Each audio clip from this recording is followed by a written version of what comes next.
Hey there everyone, in this video I will show you how to stop apps from opening on startup Windows 11 or any kind of PC. So let's get started.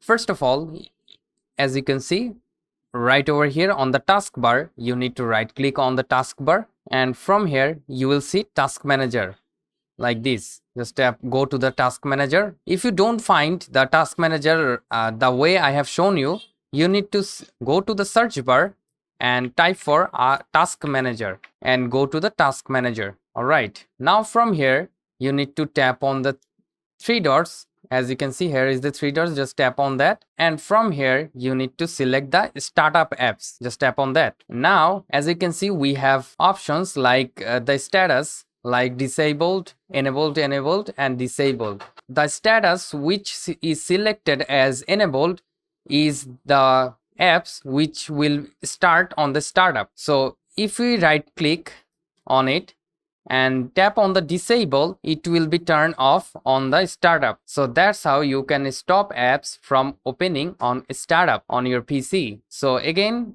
if we select the app and right click on it and press on the disable, and it will be disabled from starting up on the startup of your Windows or PC. So that's how you can do this. It's very simple. So thank you so much guys for watching. Have a great day.